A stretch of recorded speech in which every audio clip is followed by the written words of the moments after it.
ప్రాణ స్నేహితుడు అనే ఈ కార్యక్రమాన్ని వీక్షిస్తున్న ప్రియ దేవుని బిడ్డలందరికీ ప్రభువైన యేసుక్రీస్తు నామములో శుభాభివందనాలు తెలియజేస్తున్నాం. రెవరెండ్ దేవరాజ్ నెమ్మాది గారి యొక్క వర్తమానం వినబోయే ముందు ఒక మధుర గీతాన్ని వీక్షిద్దాం.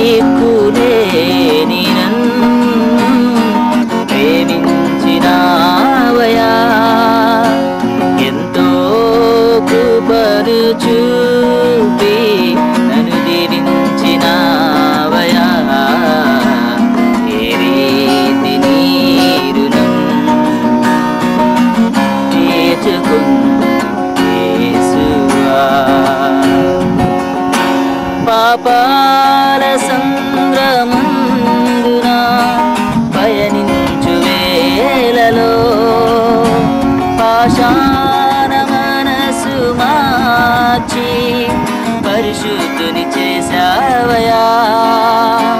పాపాల సంద్రమందున పయనించు వేళలో పాషాణ మనసు మార్చి పరిశుద్ధుని చేశావయా. ఏ రీతి రుణం తీర్చుకుందు యేసువా, ఏ దిక్కులేని నన్ను ప్రేమించినావయా. ఎంతో కృపను చూపి నన్ను నిలిచినావయా. ఏ రీతి తీర్చుకుందు యేసువా. నా పాప శిక్ష శిలువపై భరించినావయా. నా దోషమును గ్రహించి క్షమించినావయా. నా పాప శిక్ష శిలువపై భరించినావయా. నా దోషమును గ్రహించి క్షమించినావయా. ఏ రీతి రుణం తీర్చుకుందు యేసువా, ఏ రీతి రుణం తీర్చుకుందు యేసువా. ఏ దిక్కులేని నన్ను ప్రేమించినావయా. ఎంతో కృపను చూపి నన్ను దీవించినావయా. ఏ రీతి రుణం తీర్చుకుందు యేసువా. ఏ రీతి రుణం తీర్చుకుందు యేసువా. ప్రాణ స్నేహితుడు అనేటువంటి కార్యక్రమాన్ని వీక్షిస్తున్న ప్రేక్షకులందరికీ వీక్షకులందరికీ ప్రభువైన యేసుక్రీస్తు నామంలో నా హృదయపూర్వక వందనాలు తెలియజేస్తా ఉన్నాను. ప్రాణ స్నేహితుడు అనేటువంటి కార్యక్రమంలో ఇక మీదట మొదటి వారం మీకు సందేహమా అనేటువంటి కార్యక్రమం ద్వారా బైబిల్ గ్రంథంలో అర్థం చేసుకోవడానికి క్లిష్టంగా ఉన్నటువంటి అనేక అంశాలను సందర్భాలను దైవజనులు దేవరాజ్ నెమ్మాది గారు చర్చ ద్వారా మనకి వివరిస్తారు. అంతేకాకుండా రెండవ వారం ప్రత్యేకంగా యవనస్తులు అయినటువంటి వారు ఎదుర్కొనేటువంటి సమస్యల గురించి బైబిల్ గ్రంథంలో యవనస్తులు అయితే ఎవరైతే ఉన్నారో వారు ఏ విధంగా వారు ఫేస్ చేసినటువంటి ఆ సమస్యను దేవుని దగ్గర ఎలా నేర్చుకున్నారో అంశాల గురించి మనకు వివరిస్తారు.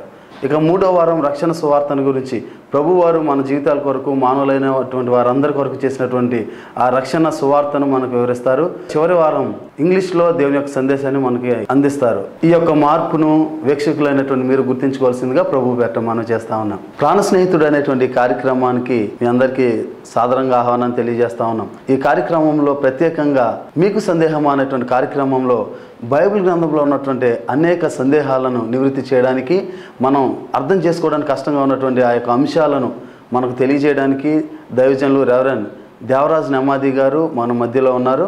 వారు మనకు వచ్చినటువంటి సందేహాలన్నింటినీ మనకు వివరిస్తారు. కోయంబత్తూరులో వేదాంత విద్యను అభ్యసించి BTH, BDU, MDU, MTH అనేటువంటి డిగ్రీలను పొంది గత 5 సంవత్సరాలుగా అనేక మంది యవనస్తుల మధ్య సువార్థికునిగాను, సంగీత పరిచర్యలోను, అధ్యాపకునిగా దేవుని సేవలో బహు బలంగా వాడబడుతున్నటువంటి దైవ సేవకులు ఈ యొక్క కార్యక్రమంలో మనకు వచ్చినటువంటి సందేహాలను నివృత్తి చేయడానికి వారు మన మధ్యలో ఉండటం మనకు ఎంతైనా సంతోషించదగిన విషయం. ప్రార్థించుకుందాం. మహోన్నతుడా, సర్వశక్తిమంతుడా, నీ ఘనమైన శ్రేష్టమైన నామమునకు వందనాలు తండ్రి. ప్రభువా, మీరు ఇచ్చినటువంటి ఈ యొక్క గొప్ప అవకాశం బట్టి వందనాలు. నువ్వు మాకు ఇచ్చినటువంటి ఈ యొక్క బైబిల్ గ్రంథంలో నాయన మానవ మాత్రమైనటువంటి మాకు నాయన అంతు చిక్కినటువంటి నీ జ్ఞానాన్ని నాయన మీ యొక్క కృప ద్వారా మేము అనేక మంది మా వీక్షకులకు తెలియజేయబడుతుండగా మీ యొక్క కృపను మా ఎడలా చూపించమని ప్రార్థన చేస్తున్నాం. మా తెలివి మా జ్ఞానం బట్టి కాదు కానీ కేవలం నీ యొక్క జ్ఞానము నీ ఉచితమైన కృప ద్వారా మీ యొక్క వాక్కులను మా ద్వారా నాయన నీ యొక్క ప్రజలకు అందించమని ప్రార్థన చేస్తూ ఈ సమయాన్ని మీ చేతులకు అప్పగిస్తూ నజరేయుడైన యేసునామమున అడిగి పెట్టుకుంటున్నాం తండ్రి. ఆమేన్.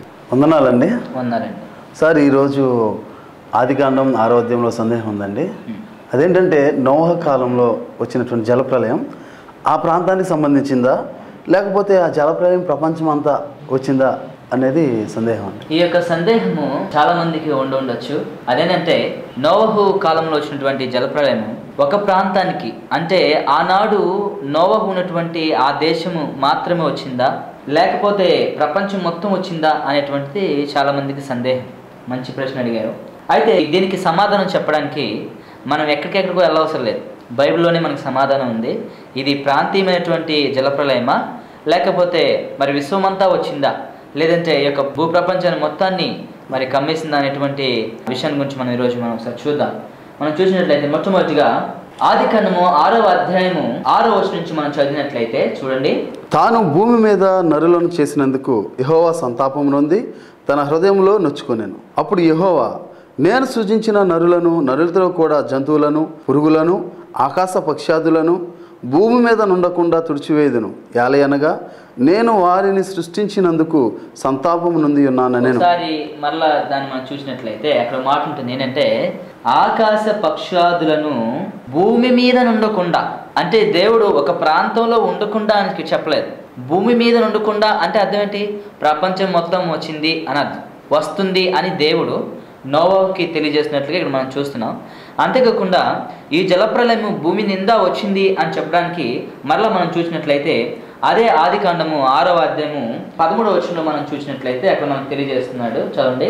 దేవుడు నోవహుతో సమస్త శరీర మూలముగా భూమి బలాత్కారంతో నిండి ఉన్నది. మరలా చెప్తున్నాడు, భూమి బలాత్కారముతో నిండి ఉన్నది గనుక నా సన్నిధిని వారి అంతము వచ్చి ఉన్నది. ఇదిగో వారిని భూమితో కూడా నాశనము చేయదు. భూమితో కూడా నాశనం చేయదును అంటే దాని అర్థం ఏంటంటే భూమి నాశనం అయిపోద్దని కాదు ఇక్కడ దాని అర్థము.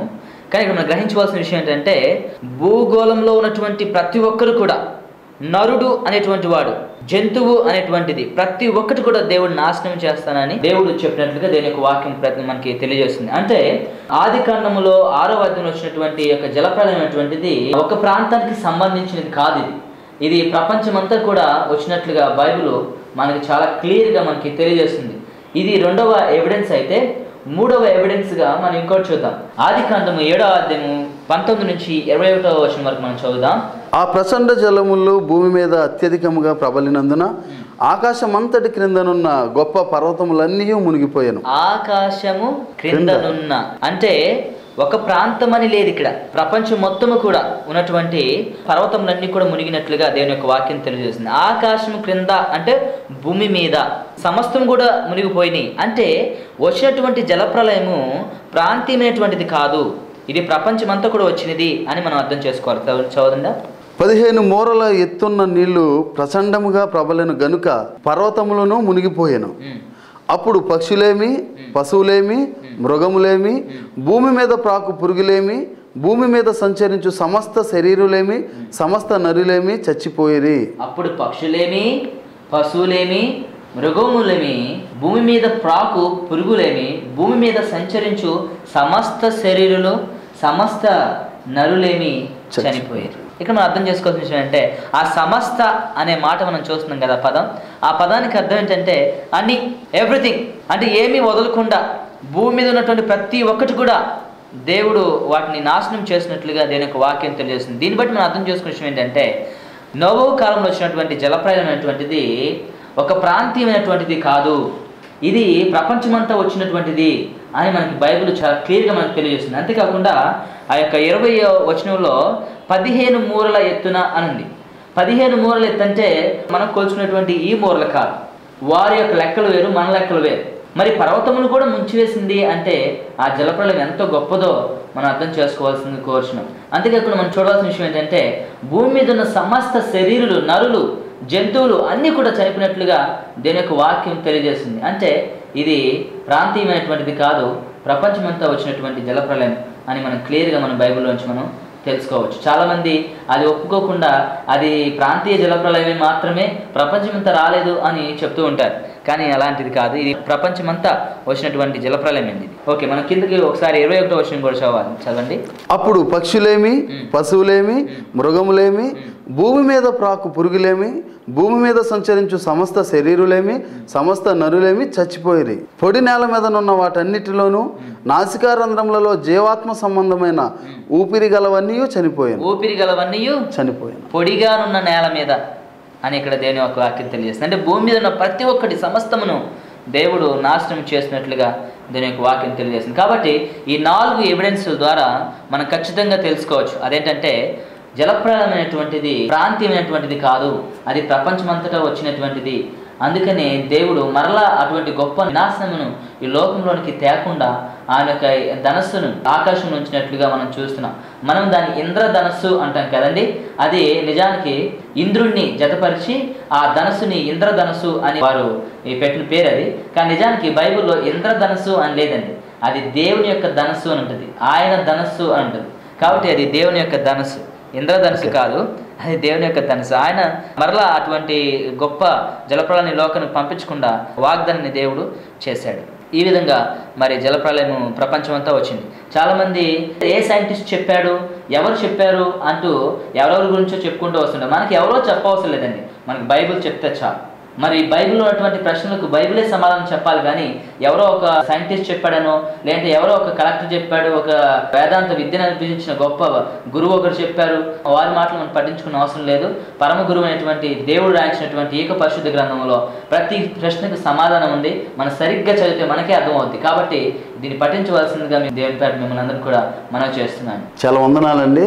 నోవహు కాలంలో వచ్చినటువంటి ఈ యొక్క జలప్రళయం ప్రాంతీయమైంది కాదు, అది ప్రపంచం మొత్తం వచ్చింది. ప్రపంచంలో ఉన్నటువంటి సమస్తము శూన్యం అయిపోయినాయి, నాశనం అయిపోయినాయని చక్కగా వివరించారు.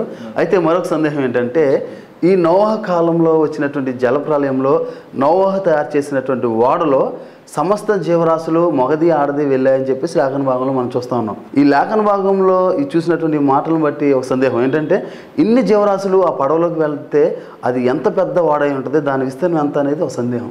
యెహోవా దేవుడు ఈ జలప్రళయాన్ని పంపించే ముందు మంచి ప్రణాళికను వేశాడు దేవుడు. అదేంటంటే జలప్రళయంలో నోవహు కనుక ఓడను కట్టకుండా ఉండినట్లయితే మరి సమస్తమైనటువంటి జంతువులు అవన్నీ నశించిపోతాయి కదా. కాబట్టి వాటిని మరలా దేవుడు సృష్టించకుండా ఉండినట్లుగా ఒక శేషాన్ని దేవుడు దాచిపెట్టాలని తలంచాడు. అందుకని దేవుడు నోవహు అతని కుటుంబం మాత్రమే రక్షించబడడానికి దేవుడు ఓడను చేయమని చెప్పలేదు, కానీ సకల జీవరాశులు కూడా ఆ యొక్క ఓడలోనికి ప్రవేశించాలి అని, అవి నశించకూడదు అని, మరలా దేవుడు సృష్టిని చేయడానికి అటువంటి అవకాశం రాకుండా దేవుడు వాటిని కాపాడాలని చెప్పి వాటి కొరకు ఒక ప్రణాళికను వేసి ఒక పెద్ద ఓడను చేయమని నోవహుతో చెప్పాడు. యెహోవా దేవుడు ఓడ యొక్క కొలతల్ని ఆదికాండము 6వ అధ్యాయం 14వ వచనం నుంచి 17వ వచనం వరకు మనం చదువుదాం. చితిసారకపు మ్రానుతో నీ కొరకు ఓడను చేసుకొను, అర్రలు పెట్టి ఆ ఓడను చేసి లోపటను వెలుపటను దానికి కీలు పూయవలెను.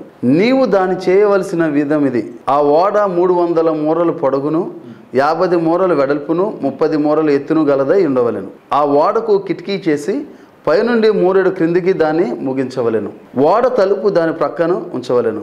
క్రింది అంతస్తు 2వ అంతస్తు 3వ అంతస్తు గలదిగా దానిని చేయవలెను. ఇక మనం చూసినట్లయితే దేవుడు ఏ యొక్క వ్యాసార్థంతో, ఏ విస్తీర్ణంలో ఈ యొక్క ఓడను తయారు చేయాలో, ఎంత వెడల్పు ఉండాలో, ఎంత పొడుగుండాలో, ఎంత ఎత్తుండాలో అనేటువంటి విషయాలన్నింటిని కూడా దేవుడే స్వయంగా నోవహుతో చెప్పినట్లు మనం చూస్తున్నాం. ఎంత గొప్ప విషయమో తెలుసా? మొట్టమొదటి ఇంజనీర్ కూడా దేవుడే, మొట్టమొదటి డాక్టర్ దేవుడే, మొట్టమొదటి ఇంజనీర్ కూడా దేవుడే. ఒక ఓడను సిద్ధపరచడానికి దానికి కావాల్సిన ప్రతి ఒక్క కొలతలన్నీ ఇచ్చి ఎక్కడ ఏది ఉండాలో, ఎక్కడ కిటికీ ఉండాలి, ఎన్ని అంతస్తులు ఉండాలని చెప్పినటువంటి వాడు కూడా దేవుడు. ఎంతో ఆశ్చర్యం. అయితే మనం గ్రహించవలసిన విషయం ఏంటంటే ఇక్కడ మూరా అనేటువంటి కొలతను మనం చూస్తున్నాం. నిజానికి మూరా అనేది ఇంగ్లీష్లో క్యూబిట్ అని రాయబడింది. అయితే దీనికి ఎన్ని ఇంచెస్ వస్తాయంటే 18 అంగుళాలు కలిపితే ఒక మూర. 18 అంగుళాలు కలిపితే ఒక మూర. అయితే అది 45.72 సెంటీమీటర్స్, అంత సెంటీమీటర్లతో కలిగినటువంటిది ఒక మూరగా వారు కొలిచేవారు అనమాట. అయితే అసలు నిజానికి ఈ షిప్ యొక్క విస్తీర్ణం అంతా ఎలా ఉండేది అంటే 450 అడుగుల పొడవు ఉండేది, అంటే 137 మీటర్లు. అంతేకాకుండా 75 అడుగుల వెడల్పు ఉండేది, అంటే 22.6 మీటర్లు అంతగా ఉండేది. అంతేకాకుండా హైట్ ఎంత ఉండేది అంటే 45 మీటర్ల హైట్ ఉండేది. 45 మీటర్లు అంటే 13.716 మీటర్లు ఎత్తు అనమాట. అంటే ఇంత విస్తీర్ణం కలిగినటువంటి యొక్క షిప్ని, లేదంటే యొక్క ఓడని నోవహు తయారు చేశాడు. అది సాధ్యపడేదనా అంటే అవును, సాధ్యపడేదే. దేని యొక్క మాట తెలియజేసింది కదా, దేవుడు ఏం చెప్పాడో నోవహు అట్లు చేసిన సమస్తమును దేవుడు చెప్పినట్లుగా నోవహు చేశాడు అని దేవుని యొక్క వాక్యం మనకు తెలియజేసింది. అదే మనం గ్రహించవలసిన విషయం ఏంటంటే ఇంత విస్తీర్ణమైనటువంటి ఈ యొక్క ఓడను మనం చూసినట్లయితే ఒక శాస్త్రవేత్త ఒక మాట చెప్పాడు. అదేంటంటే 1900వ శతాబ్దం వరకు ప్రపంచంలో అంత పెద్ద ఓడను ఎవరు చేయలేదంట. అంటే దాని యొక్క విస్తీర్ణము అంత పెద్దదిగా ఉండేది. అంత పెద్ద ఓడలో మరి ఎన్ని జంతువులు పట్టాలి అని మీరు అడిగారు కదా. అవును, ఎన్ని జంతువులు పట్టాలని దాని గురించి కూడా మనం ఆలోచిస్తే ప్రాకేటి జంతువుల్లో, భూమి మీద చతుష్పాద జంతువులు, నడిచేటి జంతువుల్లో మరి మనుషులు 8 మంది మాత్రమే, ఎక్కువ మంది కూడా లేరు. ఇక మిగతా అన్ని ఏంటివా అంటే పక్షులు, లేదంటే పురుగులు, తర్వాత జంతువులు. వీటన్నిటి గురించి మనం ఆలోచిస్తే ఒక వ్యక్తి ఒక మాట చెప్పాడు. ఏంటంటే 35,000 జంతువులు ఉన్నాయట. ఎన్ని? 35,000 జంతువులు. అందులో 12,000 జంతువులు మాత్రమే కొంచెం సైజ్ ఎక్కువై, మిగతావన్నీ కూడా చిన్న చిన్నవే. మరి 12,000 జంతువులు మరి అంత పెద్ద ఓడలో పడడం అంటే అది సహజమే, ఈజీ. కాబట్టి ఇవన్నీ కాదు, కానీ దీనికి కూడా చాలామంది కొన్ని వ్యత్యాసాలు తీసుకొచ్చి చాలా చెప్పారు. కొంతమంది ఏమన్నారంటే బహుశా నోవహు గుడ్డుల రూపంలో తీసుకెళ్ళి ఉంటాడేమో అని కొంతమంది ఏమో చిన్న చిన్న పిల్లలను తీసుకెళ్ళి ఉంటాడేమో, అందుకే ఓడ సరిపోయి ఉంటుందని కొంతమంది. ఇట్లాగా కొన్ని వివిధ రకాలైనటువంటి బోధనా పద్ధతులు వారు తీసుకుని వస్తున్నారు. దేవుడు మాట చెప్పింది ఒకటే, అదేంటి తెలుసా? దేవుడు సకల జంతువులని ఓడ దగ్గర నడిపించాడు. మీరు గమనించండి, నోవహు వెళ్ళలేదు, నోవహు వెళ్ళి జంతువుని పిలవలేదు, పులి రమ్మని లేదు, సింహము రమ్మని చెప్పలేదు, కోతులు రమ్మని చెప్పలేదు. కానీ అవన్నీ కూడా వాటికవే ఓడలోనికి ప్రవేశించినాయి. అంటే దేవుడు వాటిని తోలుకొని వచ్చాడు, వాటిని నోవహు ఆహ్వానించి ఓడలో వారికి స్థానం ఇచ్చాడు. కాబట్టి మనం గ్రహించవలసిన విషయం ఏంటంటే మరి నోవహు కట్టినటువంటి ఓడలో ఇన్ని జంతువులు పట్టాలి కదా, ఆ విషయం దేవుడికి తెలియదు అంటారా? ఖచ్చితంగా తెలుసు. ఏమండి? అవునండి. మరి దేవునికి తెలిసే ఉన్నప్పుడు దేవుడు ఎంత పెద్ద ఓడను చేయమని నోవహుతో చెప్పుంటాడు? ఓకే, మీకు అర్థమవుతుందా? ఒకసారి మీరు ఈ వీడియో క్లిప్పింగ్స్ చూసినట్లయితే ఇందులో మనకి తెలుస్తుంది ఓడ యొక్క విస్తీర్ణము ఇంత పెద్దగా మనం చూస్తున్నాం కదా, ఇంత పెద్దగా ఉంటుంది. అంతేకాకుండా దాన్ని చితిసారపు మ్రానుతో చేసినట్లుగా బైబిల్ తెలియజేస్తుంది. ఆ యొక్క మ్రాను యొక్క విశేషం ఏంటయ్యా అంటే అది చాలా లాంగ్ లాస్టింగ్ కర్ర అనమాట. అంటే ఎక్కువ కాలము పాడవకుండా ఉన్నటువంటి కర్ర, చాలా స్ట్రాంగ్ అయినటువంటి కర్ర అది. అటువంటి కర్రతో నోవహు చేసినట్లుగా దేని యొక్క వాక్యం తెలియజేస్తుంది. అంతేకాకుండా సైంటిస్టులు, లేదంటే పురాతన శాస్త్రవేత్తలు వీరందరూ కలిసి అరారాతు కొండల మీద వారు విశ్లేషణ చేస్తున్నప్పుడు మీరు చూసినటువంటి ఆ యొక్క దృశ్యాన్ని వారు చూశారు. అదేంటంటే ఓడ వచ్చి నిలిచినప్పుడు ఆ యొక్క ప్రదేశము ఒక అరలాగా అది కట్టుబడిపోయి ఎలా ఉండిపోయిందో ఆ ప్రదేశాన్ని మీరు చూస్తున్నారు కదా. అటువంటి ప్రదేశాన్ని వారు కనిపెట్టి అక్కడ నోవహు ఓడ నిలిచింది అని వారు చాలా గట్టిగా, దృఢంగా మరి అనేకమైన టెస్టులు చేసి వారు తెలియజేస్తున్నారు. దేవుని వాక్యం ఎంతో సత్యమైనది, దేవుని వాక్యం చాలా గొప్పది. దేవుడు ఆనాడు నోవహుతో చెప్పినటువంటి ప్రమాణం ఇప్పటికి నెరవేరుస్తూ వచ్చాడు. ఆనాడు నోవహు చేసినటువంటి ఓడ యొక్క ప్రతిఫలం మనం అందరం కూడా ఇంకా జీవించి ఉన్నాం. భూలోకంలో ఈ యొక్క పక్షులు లేదంటే జంతువులు ఇవన్నీ కూడా ఉన్నాయి. అంతేకాకుండా మరి ఆయన చేసినటువంటి ఓడ యొక్క చిహ్నము గుర్తు లేదంటే ఆ యొక్క ఓడ నిలిచినటువంటి ఆ గుర్తు మనం ఇంతకుముందు క్లిప్పింగ్స్లో చూసాం. కాబట్టి ఇటువంటి గొప్ప కార్యం చేయగల దేవుడు మన దేవుడు. హల్లెలూయా. కాబట్టి ఈ యొక్క ఓడ ఎంత పెద్దది అంటే దేవునికి తెలుసు ఎంత పెద్దదిగా ఉండాలో. కాబట్టి అంత కొలతలు దేవుడు ఇచ్చాడు. ఇంతకుముందు మీకు నేను కొలతలు చెప్పాను. దాంట్లో 12,000 రకాల జంతువులు మాత్రమే ఉన్నాయి, ఎక్కువ పెద్దవైనటువంటివి. అవి పడడానికి ఓడ సఫిషియంట్ అంటే సరిపోతుంది అని అనేక మంది వేద పండితులు సైంటిస్టులు కూడా దీన్ని తెలియజేశారు. కాబట్టి మనం గ్రహించవలసిన విషయం ఏంటంటే దీని యొక్క వాక్యం చాలా స్పష్టమైంది. ఆ ఓడ తయారు చేయబడింది, జలప్రళయం ప్రపంచమంతా వచ్చింది. అందుకే ఆ యొక్క ప్రపంచంలో ఉన్నటువంటి జంతువులు కూడా మరి రక్షించబడి ఈరోజు మనం చూసినటువంటివిగా మనకు కనబడుతున్నాయి. ఈ యొక్క ఓడ యొక్క సంపూర్ణ కొలత విస్తీర్ణం మొత్తం కలిసి ఎంతయా అంటే 46,26,864 మీటర్లు ఉందట. అంత గొప్పగా ఆయన కట్టాడు ఆ ఓడని. అందుకే ఓడని కట్టడానికి 120 సంవత్సరాలు పట్టిందనమాట. 120 సంవత్సరాలు ఓడని కట్టాడంటే ఎంత పెద్ద ఓడ ఉండాలి.